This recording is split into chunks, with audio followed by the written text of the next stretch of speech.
ನಾಳೆ ವಿಧಾನ ಪರಿಷತ್ನ 7 ಸ್ಥಾನಗಳಿಗೆ ನಡೆಯುವಂತಹ ಚುನಾವಣೆ 8 ಅಭ್ಯರ್ಥಿಗಳು ಕಣದಲ್ಲಿದ್ದಾರೆ. ಜೆಡಿಎಸ್ ಗೆಲ್ಲೋದಕ್ಕೆ ಸಾಧ್ಯ ಇಲ್ಲದೇ ಇದ್ರೂ ಕೂಡ, ಬಲ ಇಲ್ಲದೇ ಇದ್ರೂ ಕೂಡ ಅಭ್ಯರ್ಥಿಯನ್ನ ಕಣಕ್ಕಿಳಿಸಿದೆ. ಇದು ಈಗ ಕಾಂಗ್ರೆಸ್ಗೆ ಟೆನ್ಷನ್ ಆಗಿರೋದು. 222 ಶಾಸಕರಿಂದ ಮತದಾನ ನಾಳೆಗೆ ನಡೆಯುತ್ತೆ. ನಾಳೆ ಬೆಳಿಗ್ಗೆ 9 ಗಂಟೆಯಿಂದ ಮತದಾನ ಶುರುವಾಗುತ್ತೆ. ಸಂಜೆ 4 ಗಂಟೆಗೆ ಮತದಾನ ಪ್ರಕ್ರಿಯೆ ಅಂತ್ಯ ಆಗುತ್ತೆ. ಬಳಿಕ ಸಂಜೆ 5 ಗಂಟೆಗೆ ಮತ ಎಣಿಕೆ ಆರಂಭವಾಗುತ್ತೆ. ಮೇಲ್ಮನೆ ಮತಯುದ್ಧಕ್ಕೆ ಸಕಲ ತಯಾರಿ ಭರದಿಂದ ಸಾಗಿದೆ. ನಾಳೆ ನಡೆಯಲಿರುವ ಮತದಾನಕ್ಕೆ ಸಿದ್ಧತೆಗಳು ಜೋರಾಗಿದೆ. ವಿಧಾನಸೌಧದ ಸಮಿತಿ ಕೊಠಡಿಯ ಬಳಿ ತಯಾರಿ ನಡೆಯುತ್ತಿದೆ. ಚುನಾವಣಾಧಿಕಾರಿಗಳು ಪೊಲೀಸರಿಂದ ಪರಿಶೀಲನೆ ನಡೀತಾ ಇದೆ. ನಾಳೆ ನಡೆಯುವಂತ ವಿಧಾನ ಪರಿಷತ್ನ 7 ಸ್ಥಾನಗಳಿಗೆ ನಡೆಯುವಂತ ಚುನಾವಣೆ.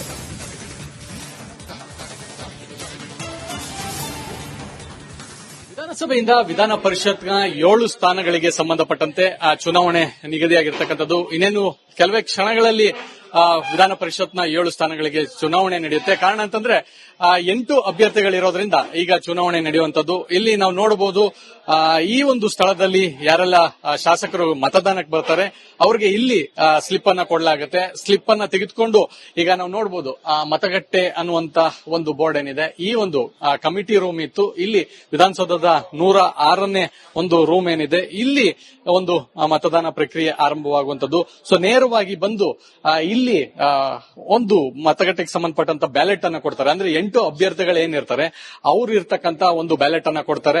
ಸೊ ಅಲ್ಲಿಂದ ನೇರವಾಗಿ ಇಲ್ಲಿ ಏನು 2 ಕಡೆ ಬೂತ್ ಸ್ಥಾಪಿಸಿರ್ತಕ್ಕಂಥದ್ದು. ಸೊ ಹಾಗಾಗಿ ಒಂದು ಕಡೆ ಮತ್ತು 2 ಕಡೆ, ಯಾಕಂತಂದ್ರೆ ಅತಿ ಹೆಚ್ಚು ಜನ ಶಾಸಕರು ಬರೋದ್ರಿಂದ ತಮ್ಮ ಒಂದು ಮತವನ್ನ ಯಾರಿಗೆ ಹಾಕಬೇಕು ಅವರು ಇಲ್ಲಿ ಗೌಪ್ಯ ಮತದಾನ ಆಗಿರೋದ್ರಿಂದ ಸೊ ಈ ಗೌಪ್ಯ ಮತದಾನದ ಒಂದು ಬ್ಯಾಲೆಟ್ ಬಾಕ್ಸ್ ಇಲ್ಲಿ ಕೊಟ್ಟಿರ್ತಾರೆ.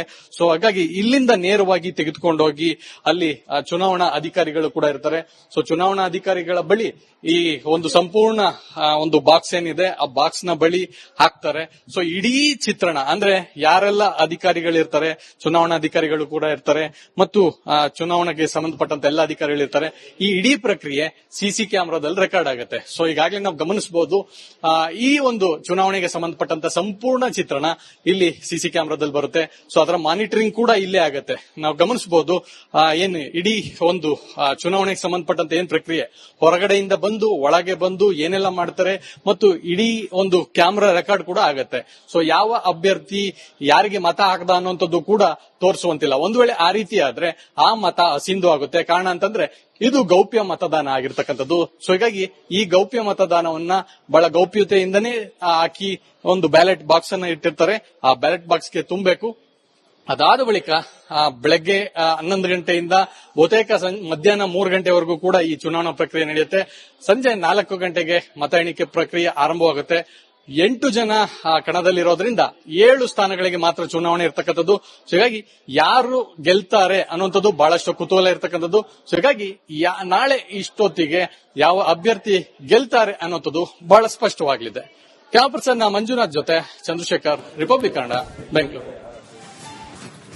ನಾಳೆ ವಿಧಾನ ಪರಿಷತ್ನ 7 ಸ್ಥಾನಗಳಿಗೆ ನಡೆಯುವಂತಹ ಚುನಾವಣೆ 8 ಅಭ್ಯರ್ಥಿಗಳು ಕಣದಲ್ಲಿದ್ದಾರೆ. ಜೆಡಿಎಸ್ ಗೆಲ್ಲೋದಕ್ಕೆ ಸಾಧ್ಯ ಇಲ್ಲದೇ ಇದ್ರೂ ಕೂಡ, ಬಲ ಇಲ್ಲದೇ ಇದ್ರೂ ಕೂಡ ಅಭ್ಯರ್ಥಿಯನ್ನ ಕಣಕ್ಕಿಳಿಸಿದೆ. ಇದು ಈಗ ಕಾಂಗ್ರೆಸ್ಗೆ ಟೆನ್ಷನ್ ಆಗಿರೋದು. 222 ಶಾಸಕರಿಂದ ಮತದಾನ ನಾಳೆಗೆ ನಡೆಯುತ್ತೆ. ನಾಳೆ ಬೆಳಿಗ್ಗೆ 9 ಗಂಟೆಯಿಂದ ಮತದಾನ ಶುರುವಾಗುತ್ತೆ. ಸಂಜೆ 4 ಗಂಟೆಗೆ ಮತದಾನ ಪ್ರಕ್ರಿಯೆ ಅಂತ್ಯ ಆಗುತ್ತೆ. ಬಳಿಕ ಸಂಜೆ 5 ಗಂಟೆಗೆ ಮತ ಎಣಿಕೆ ಆರಂಭವಾಗುತ್ತೆ. ಮೇಲ್ಮನೆ ಮತಯುದ್ಧಕ್ಕೆ ಸಕಲ ತಯಾರಿ ಭರದಿಂದ ಸಾಗಿದೆ. ನಾಳೆ ನಡೆಯಲಿರುವ ಮತದಾನಕ್ಕೆ ಸಿದ್ಧತೆಗಳು ಜೋರಾಗಿದೆ. ವಿಧಾನಸೌಧದ ಸಮಿತಿ ಕೊಠಡಿಯ ಬಳಿ ತಯಾರಿ ನಡೆಯುತ್ತಿದೆ. ಚುನಾವಣಾಧಿಕಾರಿಗಳು ಪೊಲೀಸರಿಂದ ಪರಿಶೀಲನೆ ನಡೀತಾ ಇದೆ. ನಾಳೆ ನಡೆಯುವಂತ ವಿಧಾನ ಪರಿಷತ್ನ 7 ಸ್ಥಾನಗಳಿಗೆ ನಡೆಯುವಂತ ಚುನಾವಣೆ.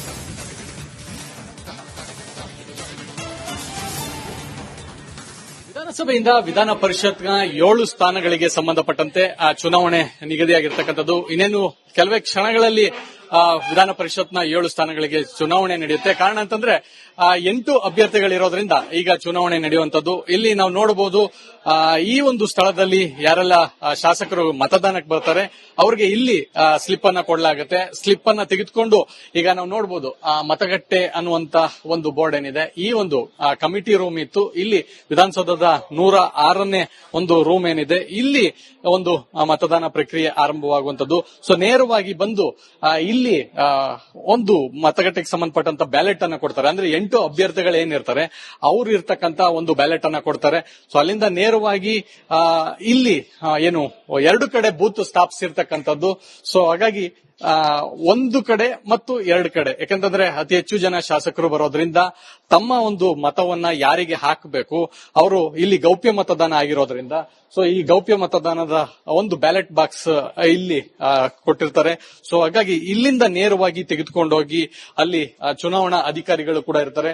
ಸೊ ಚುನಾವಣಾ ಅಧಿಕಾರಿಗಳ ಬಳಿ ಈ ಒಂದು ಸಂಪೂರ್ಣ ಒಂದು ಬಾಕ್ಸ್ ಏನಿದೆ ಆ ಬಾಕ್ಸ್ ನ ಬಳಿ ಹಾಕ್ತಾರೆ. ಸೊ ಇಡೀ ಚಿತ್ರಣ ಅಂದ್ರೆ ಯಾರೆಲ್ಲ ಅಧಿಕಾರಿಗಳಿರ್ತಾರೆ, ಚುನಾವಣಾಧಿಕಾರಿಗಳು ಕೂಡ ಇರ್ತಾರೆ ಮತ್ತು ಚುನಾವಣೆಗೆ ಸಂಬಂಧಪಟ್ಟಂತ ಎಲ್ಲ ಅಧಿಕಾರಿಗಳು ಇರ್ತಾರೆ. ಈ ಇಡೀ ಪ್ರಕ್ರಿಯೆ ಸಿಸಿ ಕ್ಯಾಮೆರಾದಲ್ಲಿ ರೆಕಾರ್ಡ್ ಆಗುತ್ತೆ. ಸೊ ಈಗಾಗಲೇ ನಾವು ಗಮನಿಸಬಹುದು ಈ ಒಂದು ಚುನಾವಣೆಗೆ ಸಂಬಂಧಪಟ್ಟಂತ ಸಂಪೂರ್ಣ ಚಿತ್ರಣ ಇಲ್ಲಿ ಸಿಸಿ ಕ್ಯಾಮೆರಾದಲ್ಲಿ ಬರುತ್ತೆ. ಸೊ ಅದರ ಮಾನಿಟರಿಂಗ್ ಕೂಡ ಇಲ್ಲೇ ಆಗುತ್ತೆ. ನಾವು ಗಮನಿಸಬಹುದು ಏನು ಇಡೀ ಒಂದು ಚುನಾವಣೆಗೆ ಸಂಬಂಧಪಟ್ಟಂತ ಏನ್ ಪ್ರಕ್ರಿಯೆ ಹೊರಗಡೆಯಿಂದ ಬಂದು ಒಳಗೆ ಬಂದು ಏನೆಲ್ಲ ಮಾಡ್ತಾರೆ ಮತ್ತು ಇಡೀ ಒಂದು ಕ್ಯಾಮೆರಾ ರೆಕಾರ್ಡ್ ಕೂಡ ಆಗತ್ತೆ.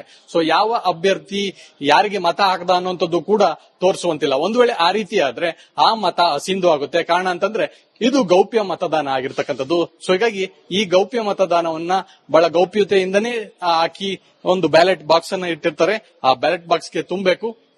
ಅದಾದ ಬಳಿಕ ಬೆಳಗ್ಗೆ 11 ಗಂಟೆಯಿಂದ ಬಹುತೇಕ ಮಧ್ಯಾಹ್ನ 3 ಗಂಟೆವರೆಗೂ ಕೂಡ ಈ ಚುನಾವಣಾ ಪ್ರಕ್ರಿಯೆ ನಡೆಯುತ್ತೆ. ಸಂಜೆ 4 ಗಂಟೆಗೆ ಮತ ಎಣಿಕೆ ಪ್ರಕ್ರಿಯೆ ಆರಂಭವಾಗುತ್ತೆ. 8 ಜನ ಕಣದಲ್ಲಿರೋದ್ರಿಂದ 7 ಸ್ಥಾನಗಳಿಗೆ ಮಾತ್ರ ಚುನಾವಣೆ ಇರತಕ್ಕಂಥದ್ದು. ಸೊ ಹೀಗಾಗಿ ಯಾರು ಗೆಲ್ತಾರೆ ಅನ್ನುವಂಥದ್ದು ಬಹಳಷ್ಟು ಕುತೂಹಲ ಇರತಕ್ಕಂಥದ್ದು. ಸೊ ಹೀಗಾಗಿ ನಾಳೆ ಇಷ್ಟೊತ್ತಿಗೆ ಯಾವ ಅಭ್ಯರ್ಥಿ ಗೆಲ್ತಾರೆ ಅನ್ನುವಂಥದ್ದು ಬಹಳ ಸ್ಪಷ್ಟವಾಗಲಿದೆ. ಕ್ಯಾಮರಾ ಪರ್ಸನ್ ಮಂಜುನಾಥ್ ಜೊತೆ ಚಂದ್ರಶೇಖರ್, ರಿಪಬ್ಲಿಕ್ ಕನ್ನಡ, ಬೆಂಗಳೂರು.